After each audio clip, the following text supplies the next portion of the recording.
এবার আমাদের পিসিমণির সেই চালু করা মুয়াজ্জিন ভাতা এবং ইমাম ভাতা বগে। আরে হ্যাঁ, ঠিকই শুনছেন, এতদিন ধরে যে ইমাম ভাতা, মুয়াজ্জিন ভাতা এবং পুরোহিতদের যে ভাতা দেওয়া হতো না, সেই ভাতা এবার ফাইনালি বন্ধ করে দেওয়া হলো। क्या बात, ये बात है। এবার কয়েকটা তথ্য আমি আপনাদেরকে দিচ্ছি, এরপরে রাতে ঘুমাতে পারবেন কি পারবেন না তার গ্যারান্টি কিন্তু আমি নিতে পারবো না, ওকে?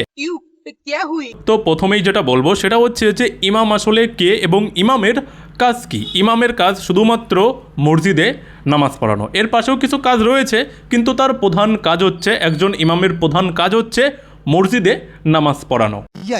এবার মুয়াজ্জিন কে এবং তার কাজ কি সেটা শুনুন। মুয়াজ্জিনের প্রধান কাজ হলো মসজিদে আজান দেওয়া। কি কাজ? মসজিদে আজান দেওয়া।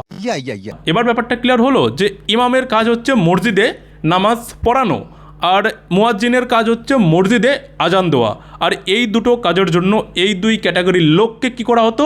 সরকার, মানে আমাদের পিসিমণির সরকার, তিনি সরকারি টাকায় ভাতা দিত। এবার কোন ক্যাটাগরির কে কত ভাতা পেত সেটা একবার শুনুন। যারা মুয়াজ্জিন ছিল, যারা আর কি মসজিদে আজান দিত, তাদের প্রথমে ভাতা ঘোষণা হয়েছিল 1000। সেটা কবে? 2012 সালে। কবে বলছি? 2012। শুনুন, শুধুমাত্র শুনুন, আমি পরে বলছি আরও কিছু। প্রথমে ঘোষণা হয়েছিল 2012তেই 1000 টাকা, পরে সেটাকে 500 আবার বাড়িয়ে দেওয়া হয়েছিল, পরে 2026-এ সেটাকে 2000 ঘোষণা করে দেওয়া হয়ে গিয়েছিল। এবার এই যে ইমাম ভাতা, ইমামদের ভাতাও 2012 সাল থেকেই দেওয়া শুরু হয়েছিল। কত শুরু হয়েছিল? 2500 টাকা।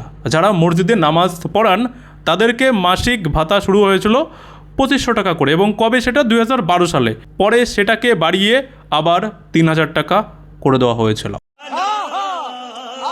তো এবার আপনারা তো সবাই জানেন যে মমতা ব্যানার্জি ক্ষমতা এসেছিল কবে? 2011-তে। আর এই ভাতা চালু করেছিল ঠিক 1 বছরের মধ্যেই, 2012 সালে।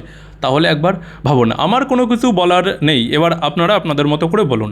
আর শুধু এই নয়, এই ভাতা নিয়েও না অনেক হিস্ট্রি রয়েছে, সেটাও আমি আপনাদেরকে বলছি। चलो भाई।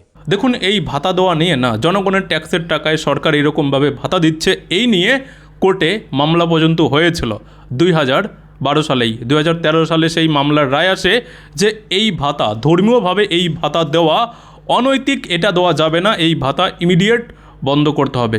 তারপরে আমাদের পিসিমণি কি করেছিল জানেন? তারপরেও আমাদের পিসিমণি এই ভাতা বিভিন্ন রকমের কায়দা বায়দা করে না, এত দিন ধরে এই ভাতা চালিয়ে গিয়েছে। জানেন তো আমি কিরকম চিজ।